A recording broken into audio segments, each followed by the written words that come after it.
relata el texto de una manera dolorosa la persecución de Saulo, que posteriormente será Pablo de Tarso, en la forma en que perseguía a los cristianos, los sacaba de la casa y los llevaba a las cárceles y los martirizaban.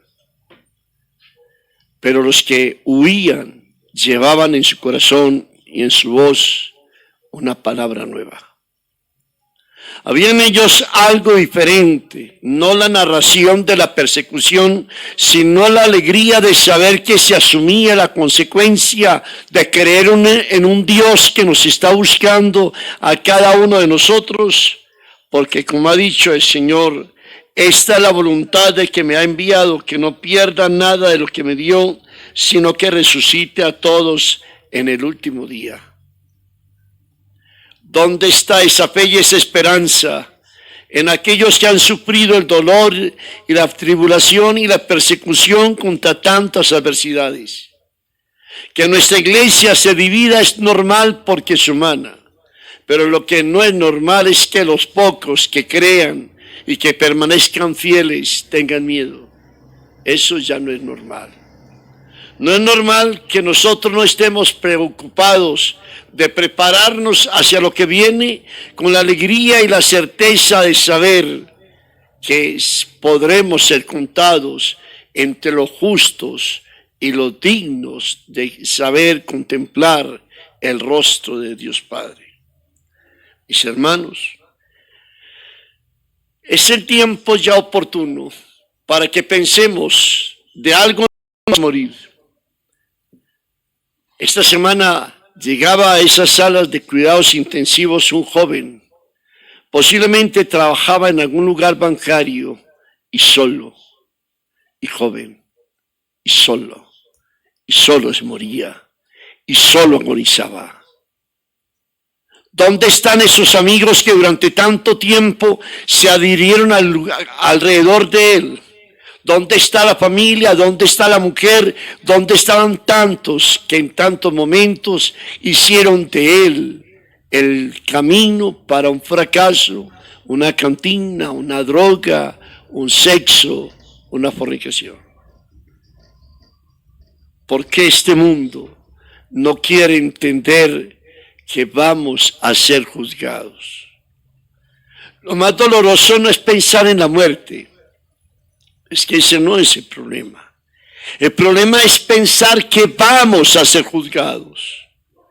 El problema es que se nos va a mirar todo cuanto hicimos de una manera tan escrupulosa que por eso vendrá la iluminación de la conciencia, no solamente para que veamos el pecado, sino hasta dónde ese pecado, por ínfimo, pequeño que haya sido, trajo una consecuencia nefasta en la conciencia, en la moral, en el alma y en la vida de cada uno.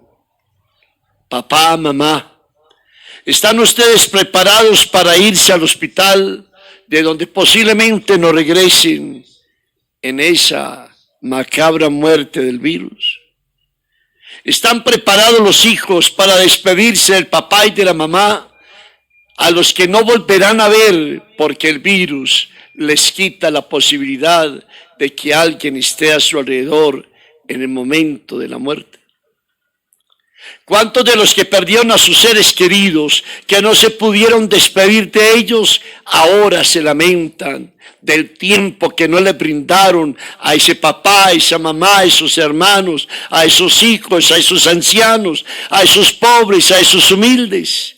Porque todos ellos se levantarán contra nosotros y nos echarán en cara el pecado de la miseria personal y egoísta de no haber sido capaces de poner en claro nuestra actitud frente a Cristo, frente a la vida y frente al Evangelio. ¿Dónde están aquellos que un día han recibido el pan de la vida? ¿Dónde están aquellos que un día recibieron la palabra? ¿Dónde están los que recibieron el ejemplo, la sangre de Jesús? ¿Por qué no hay caridad cristiana? ¿Por qué no hay generosidad? ¿Por qué no entendemos lo que está pasando? Si a esos hermanos separados en esos hospitales dejaran entrar la persona que pudiera hablarle al alma, al corazón y al espíritu de ese agonizante, les aseguro que sería totalmente diferente la consecuencia de ese hospital.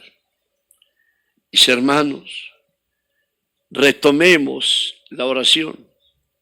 Yo les decía ayer a ustedes, decía, ¿de qué nos sirve a nosotros orar en un instante determinado cuando no nos conectamos 24 horas al generador de la esperanza y de la vida, al que puede darnos lo que necesitamos?